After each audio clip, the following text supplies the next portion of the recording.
बिस्मिल्लाहिर्रहमानिर्रहीम। आज हमारा ये तीसरा सेशन है अक्यूट अमराज पर। रोज़मर्रा के जो अमराज हैं जिनको शदीद अमराज के साथ ताबीर किया है हनीमन ने, जिनकी मुद्दत कम होती है और जिनका सबब आम तौर पर वाजी होता है। तो ये तीसरा सेशन है और ये है दर्द शिकम के बारे में।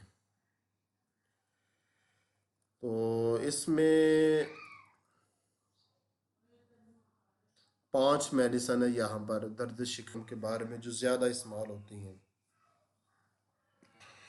दोस्तों, पीछे भी जो बात होगी और आगे जो भी बात हुई है वो सिर्फ अक्यूट सूरत हाल पर बात हो रही है। एक क्रानिक दर्द शिकम होता है जो कि दायमी होता है, जिसका ताल्लुक हर इंसान के साथ नहीं होता बल्कि किसी एक किस्म के इंसानों के साथ होता है। तो उनकी हम बात नहीं कर ले। ये अक्यूट अमराज की बात की जा रही है जिनका ताल्लुक इंसानों के मजाज के साथ नहीं होता बल्कि ये रोज़मर्रा के असबाब और बदपरहेजियाँ के साथ होता है। इसमें किसी मजाज का दखल नहीं होता। ये किसी भी मजाज के शख्स को ये अक्यूट अमराज हो जाया करती है और ये हमारी ज़िंदगी का हिस्सा है सब इंसानों की। तो क्रॉनिक जो सूरत हाल है उसको आप अलहदा रखें, अक्यूट जो सूरत हाल है उसको अलहदा रखें। और हम जिस दर्द शिकम पर बात करने जा रहे हैं ये अक्यूट दर्द शिकम है। और बाकी रहा अगर जो क्रॉनिक दर्द शिकम है, जिस तरह वो दायमी जो लोगों को हुआ करता है, जो पैदाशी होता है या बहुत पुराना होता है, जो अक्सर दिनों में होता रहता है बगैर किसी सबब के, बगैर किसी वजह के, और वो आहिस्ता आहिस्ता वो उसकी रफ्तार बढ़ती रहती है, तो वो उसका मिजाज के साथ ताल्लुक़ होता है। उसमें तो मरीज़ को उसकी मिजाजी दवा ही देनी पड़ती है। बाकी रहा जो रोज़मर्रा की जो गलतियों से या मामूली असबाब से जो आम तौर पर हर किस्म के मिजाज को जो दर्द शिकम होता है, तो इसमें सबसे ज़्यादा जो दवा इस्तेमाल होती है वो कोलोसिंथ है। इसमें यह होता है कि बदहज़मी होने के बाद, बदहज़मी से मुराद होता है, फ़र्ज़ करें कि आपने अभी खाना खाया शाम का, पेट भर कर खाना खाया, तो उसके 2 घंटे के बाद आपने दोबारा जो ना बाज़ार से कोई चीज़ बर्गर कर लें या शवारमा या दूसरी चीज़ें, वो दोबारा से आपने 2 घंटे तक अभी पहला खाना हज़म नहीं हुआ था, आपने दोबारा पेट भर कर खा लिया। अब सुबह के वक़्त अमूमन ऐसा होता है कि पतले पखाने और पेट में दर्द शुरू हो जाता है, फिर बाद में गैस, उलझन, सर्दी वगैरह होती है और पेट में जो दर्द होता है अचानक सा दर्द उठता है और दर्द के फ़ौरन बाद पतला पखाना आता है। कभी थोड़ा पतला होता है, कभी ज़्यादा पतला होता है, तो कभी बिल्कुल पतला पखाना आता है। और वो पेट का दर्द इस तरह का होता है कि पेट पर हाथ रखें, उसको दबाएं तो उसमें थोड़ा सा जो ना सुकून आता है, रिलीफ होता है, कमी होती है। और मरीज़ का आगे की तरफ झुकने से उसको उसका दिल करता है। तो ये होता है कोलोसिंथ दर्द शिकम। ठीक है ना। इसमें आपने कोलोसिंथ देनी है 200 पोटेंसी में, 30 में नहीं। बाज़ का 30 काम कर जाती है, बाज़ का 30 काम नहीं करती। 200 पोटेंसी हमेशा काम कर जाती है और इसका भी सिर्फ एक ही कतरा देना है बस। एक ही डोज काफ़ी होती है और एक ही कतरा काफ़ी होता है। तो ये दर्द शिकम की पहली सूरत है और इसमें खसूसियत ये है कि ये दर्द शिकम में आगे की तरफ झुकने से और पेट को दबाने से कमी आती है। और जब पहली दफ़ा दर्द शिकम उठता है तो फ़ौरन बाद में नरम पखाना आ जाता है, पेट में साथ मरोड़ भी होता है, नरम पखाना आता है और कभी 2-3 मरतबा जो ना वो आ जाता है, मोशन आ जाते हैं। अच्छा, ये तो होगी को दर्द शिकम की आम और सबसे ज़्यादा इस्तेमाल होने वाली दवा, और इस पर थोड़ी बात पहले भी हमने की हुई है। ठीक है ना। और दर्द शिकम की जो दूसरी दवा है मगर ये बहुत कम ही इस्तेमाल होती है, वो है आर्सेनिक एल्बम। उसमें यह है कि अगर सर्दी लगने नहाने के फ़ौरन बाद दर्द शिकम हो तो फिर आर्सेनिक एल्बम होगी दवा। ठीक है ना। मगर इसकी सूरत हाल ज़्यादातर उन लोगों में ही देखने में आती है जो पैदाशी तौर पर आर्सेनिक एल्बम मजाज और जिस्मानी साख्त लेकर पैदा हुए हैं। उन लोगों में ही ये से ज़्यादातर इस दर्द शिकम की सूरत हाल देखने में आती है।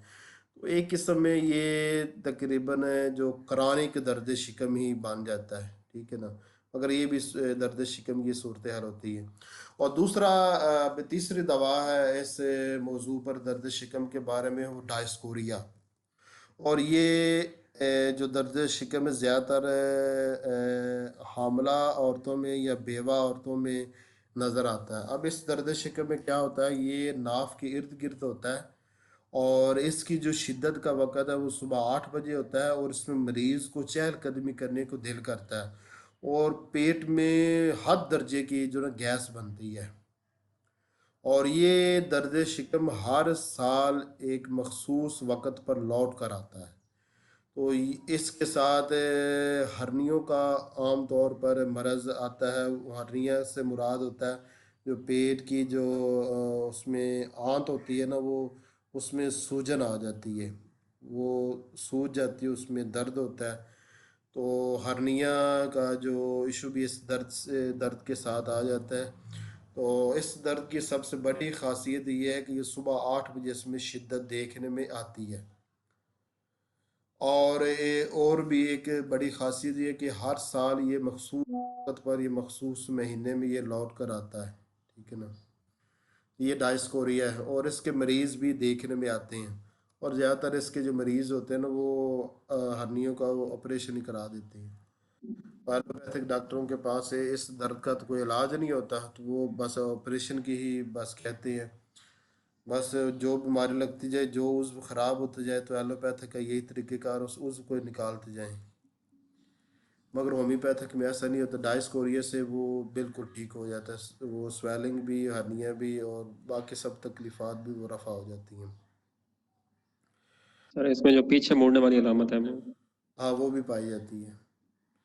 सर नक्सवामिका नहीं देते इसमें, कहते हैं पेट के दर्द में अक्यूट में, या इसमें होती है, वो भी एम्बुलिकल आगे आ रही है, मगर मैंने कभी हर्निया नक्स में। हाँ देते हैं, वो भी है, वो अगर वो लेफ्ट साइड पे हो तो ज्यादातर।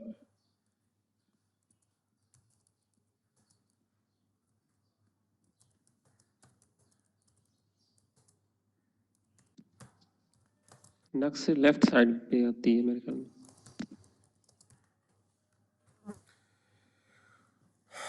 डायस्कोरिया जो ना, ये जो मैंने सूरत हाल बताई है ना, जितनी अलामात है, नाफ के इर्द गिर्द होना, और सुबह 8 बजे शिद्दत, चहलकदमी करने को दिल करना, बेहद गैस बनना, और सूजन आ जाना, और पीछे की तरफ झुकने से दर्द में फाका होना। और ये सारी अलामात सिर्फ डायस्कोरिया की हैं, ठीक है ना। और मैं समझ रहा हूँ कि हर्नियों की जो सबसे बड़ी दवा है ना, ये डायस्कोरिया है। बाज़ औक़ात लाइकोपोडियम भी जो होती है ना, वो हर्निया में फ़ायदा दे जाती है जब दाईं तरफ हो, और बाईं तरफ हो तो फिर नक्स वामिका। अच्छा, एक आगे वाली ये 3 मेडिसन होगी, कोलोसिंथ, आर्सेनिक एल्बम, डायस्कोरिया। अब आगे चौथी मेडिसन है नक्स वामिका। ये उस वक्त जब के नाफ टल जाए, और उसमें इस कदर शदीद दर्द होता है ना कि मरीज हरकत नहीं कर पाता, और मरीज अपने पेट ज़मीन पर रख कर आगे कोई सख्त चीज़ मसल ईंट वगैरह रख कर उससे दबाता है। ये बाज तो पूरी की पूरी फैमिली ही होती है, जिसमें हर फैमिली को बार बार उनकी नाफ टल जाती है, ठीक है ना।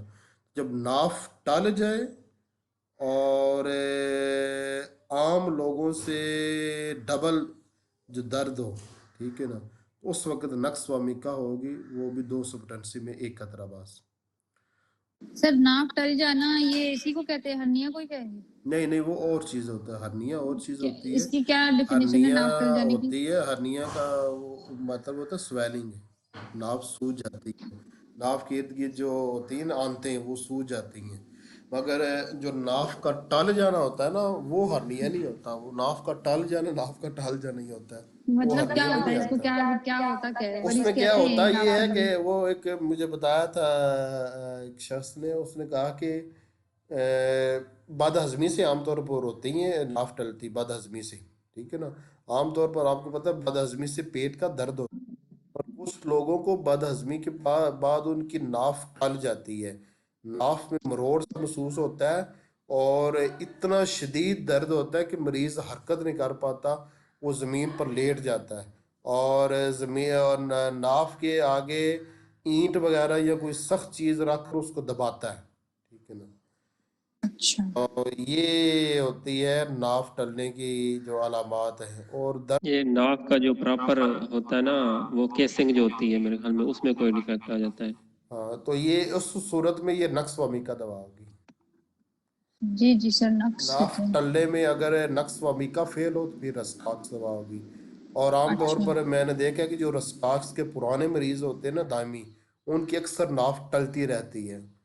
तो उनकी किसके किसके? रस्टाक्स दवा के जो दायमी मरीज होते हैं उनकी अच्छा अक्सर नाफ टल जाया करती है। तो अच्छा। उनको फिर रस्टाक्स देंगे। नक्स वामिका भी दे सकते हैं। अगर नाफ टली हो तो नक्स वामिका फेल हो जाए, 1 घंटे के अंदर अंदर मरीज को रिलीफ महसूस ना हो, फिर रस्टाक्स दे दें, ठीक है ना। तो ये नाफ टलने के बारे में। अब पहले दर्द शिकम में ख़ास बात थी कि वो पेट दबाने से और आगे की तरफ झुकने से वो कम होता है, और ये भी बदहज़मी से पैदा होता है। और पेट दर्द के साथ ही फौरन लूज मोशन होता है। और दूसरा जो दर्द था, इसकी ख़ास वजह ये होती है कि पेट में ठंडक ज़्यादा हो जाती है और आर्सेनिक की जो तकलीफ़ात ठंडक से बढ़ती हैं। तो ये थी। और तीसरे दर्दे में ये ख़ास बात थी, वो सुबह 8 बजे है उसका वक़्त, और पहले का वक़्त दिन को 4 बजे है। अगर वो ठहरा रहे ना 1-2 दिन, उसका सही इलाज ना करे, तो कोलोसिस का जो दर्द शिकम है रोज़ाना 4 बजे शुरू हो जाया करता है, दिन के 4 बजे। और जो डायस्कोरिया का जो दर्द शिकम है वो सुबह 8 बजे उसकी शिद्दत देखने में आती है। और कोलोसिन के दर्द शिकम में मरीज का लेट जाने को दिल करता है, जबकि डायस्कोरिया के दर्द शिकम में मरीज का चहलकदमी को दिल करता है। और कोलोसिन डायस्कोरिया दोनों में गैस बनती है, मगर डायस्कोरिया में गैस ज़्यादा होती है, कोलोसिन में कम होता है। और कोलोसिन के दर्द शिकम में जो ना मरीज आगे की तरफ झुकना चाहता है, उसको उस दर्द में रिलीफ होती है उसको दबाने से।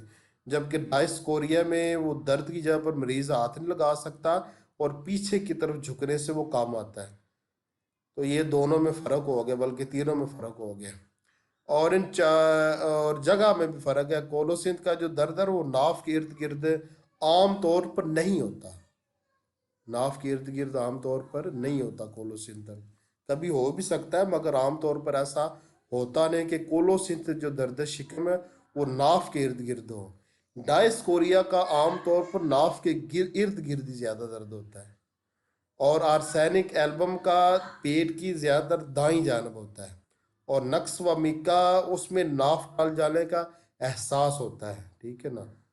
वो मरीज वो जानते हैं, जिनको नाफ टल जाती है ना, तो वो मरीज खुद ही आपको बता देंगे। तो देखिए, सिर्फ दर्द शिकम के नाम पर आपने दवा नहीं देनी। दर्द शिकम के साथ जो असबाब हैं, जो अलामात हैं, जो कमी ज्यादती है, और जो दर्द की जगह है, और दर्द की नौयत को भी आप देख सकते हैं, वो भी चीज़ है। इन चीज़ों को देख कर दवा देनी होती है। ये होती है होम्योपैथी। होम्योपैथी में मरज़ नहीं देखनी होती, बल्कि मरज़ की जगह, मरज़ की नौयत, मरज़ का सबब, और मरज़ की कमी ज़्यादती का सबब, और मरज़ का वक़्त, और मरज़ की कैफियत, ये चीज़ देखनी होती है। सिर्फ मरज़ के नाम पर नहीं देखना होता। मगर ज़्यादातर लोगों के ज़हन में यही है, सर इस बीमारी पर कौन सी दवा है, इस बीमारी पर कौन सी दवा, इस बीमारी पर कौन सी दवा है।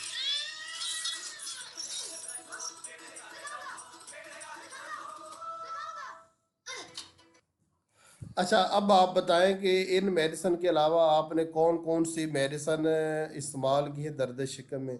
अब मैं अगर बताऊं ना कि क्रानिक दर्द शिकम में मैंने कौन कौन सी मेडिसन इस्तेमाल की हैं, तो वो क्रानिक दर्द शिकम और चीज़ होती है। रोज़मर्रा का जो दर्द शिकम होता है, जिसको जो हाथ सूरत हाल होती है, और क्रानिक में जिनके बारे में भी मुझे याद है वो मैं बता देता हूँ। एपस मिलिफिका, उसमें इन दर्द शिकम के दौरे पड़ते हैं। और दूसरी है हायोसैमिस, उसमें भी दर्द शिकम के दौरे हैं। तीसरी है स्टानम मैट, उसमें भी दर्द शिकम के दौरे, और चौथी है म्यूर्टिकम एसिडम, इसमें भी दर्द शिकम है। और इसके अलावा भी बहुत सारी मेडिसन है, फिल वक्त मेरे जेहन में थी, मगर ये सब करानिक सूरत हाल है। तो करानिक और उसको आप अलहदा रहने दे, ये अभी बस अक्यूट पर रहे हैं। अब कोई सर जेहन अक्यूट में में सवाल चाइना है तो कार्बोवेज अब वगैरह आप का करें कोई रोल? जी। चाइना कार्बोवेज वगैरह? क्या चीज? सर अक्यूट में चाइना कार्बोवेज वगैरह? चाइना कार्बोवेज, कार्बोवेज तो अक्यूट में नहीं आती, ना ही चाइना अक्यूट में आती है।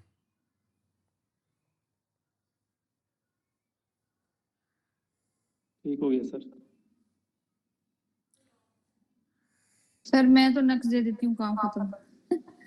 बहुत हुआ तो मैकफॉस दे दी, फॉस भी दे सकती हूँ सिम्टम पे जो है ना झुकने वाले। कोलोसेंट भी दी है, इतनी नहीं दी, ज्यादा नक्स दिए मैंने। तो बाद 10 से ज्यादा होते हैं ना, इसलिए नक्स कवर कर देती है। जी जी, ज्यादातर वो 10-20 ही होता है। पुराने अक्यूट में सर सही कह रहे हैं, ये सारी आती है सर ने कही। आर्सेनिक मैंने ज्यादा यूज किया अक्यूट, क्रॉनिक में सॉरी, आर्सेनिक और थूजा भी यूज किया आर्सेनिक में। डिपेंड करता है कि अगर वो उसका मरीज हो या फिर उसकी कॉम्प्लीमेंट्री दवा वो बनती हो।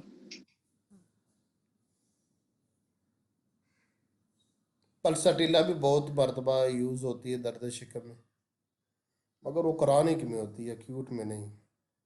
जी सर, वो अल्सर में होती है, मगर खुद के पलछैटला के काम तो कभी नहीं आती। पलछैटला खुद उसकी नहीं कॉम्प्लीमेंट्री निकालनी नहीं, पड़ती है। पल्साटिला जब कई मैंने देखी हैं, जब वो अल्सर भी उनको हो जाया करता है पल्साटिला को।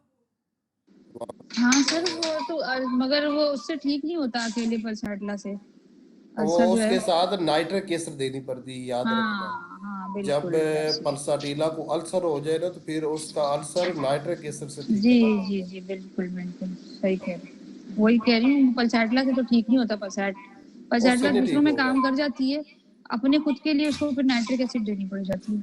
हाँ, नाइट्रिक एसिड ज्यादा मुआविन उसकी बड़ी दवा है। सर आप मर्कसोल दे सकते हैं, वैसे तो उनकी वो नहीं बनती नहीं है, नहीं मगर नहीं नहीं दे सकते। नहीं दे सकते। मर्द साल का मियाज़म दूसरा। अच्छा अच्छा, ठीक है ठीक है, सही। मेरे तो अभी तकरीबन 10 सालों में यही पेट दर्द में ये मेडिसिन इस्तेमाल हुई। बाकी जो chronic सूरत हाल होती है जिसका मजाज के साथ अलग, वो तो फिर लहदा हो जाती है ना, उसमें फिर हम एक एक के बारे में तो नहीं लहदा बता सकते। सही सही सर, ये सीपिया के भी काम आती है नाइट्रिक एसिड? सीपिया, हाँ जी, सीपिया, हाँ जी, हाँ जी, क्योंकि हाँ उसको भी जी, आ जलन जाती हो, है, तेजाब से जैसे आ पेट में पड़ जाती गया है। हो तो नाइट्रिक एसिड काम आएगी। आ जाती है। ठीक है। अच्छा सर, एक सर टाइम हो तो 2 मिनट का बस सुन लें। एक मरीजा है, वो देखने में मुझे नाइट्रिक एसिड लग रही है, मगर थोड़े सीपिया के भी सिम्टम बता रही है, जैसे कंधे वंधे का दर्द और वो सब ना, पेट में तेजाबियत भी बता रही है, पेट फूला हुआ भी है उसका। अभी मैंने लिया नहीं है मर्ज, मगर आप मुझे ऐसा बताएं कि वो एक तो बोलती कम है, नाइट्रिक एसिड भी जो क्योंकि गुस्सा भर होता है और सीपिया भी ना, तो कौन सी कलीदी अलामत है जो उनसे मिनिमम उससे पूछ लें और वो ना क्लियर हो जाए। ये जो बदबू है ये सब का पूछने, पता नहीं बताएंगी नहीं बताएंगी, कैसे पहचाने सीपिया और नाइट्रिक एसिड को देखने में, या इस तरह कोई क्लियर सिम्टम बिल्कुल वैसे बता दें।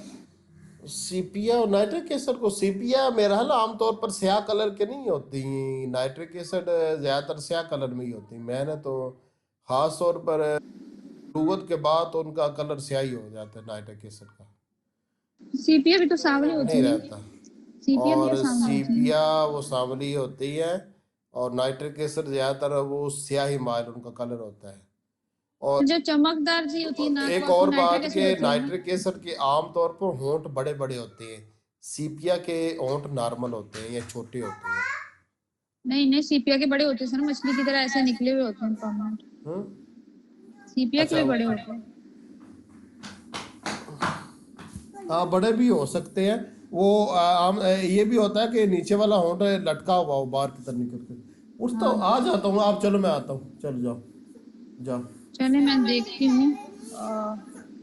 मिजाजन कैसी, मतलब दोनों में क्या, दोनों ही झगड़ालू सी होती हैं, कम बोलती हैं और जरा तनकीदी मिजाज की होती हैं। अभी मैं ना सर निकल रहा हूँ, तो फिर बात ठीक है करेंगे इस ठीक पर। है ठीक ठीक सर, होगी। ओके ठीक है, ओके। अल्लाह हाफिज। अल्लाह हाफिज़ सर, बहुत शुक्रिया।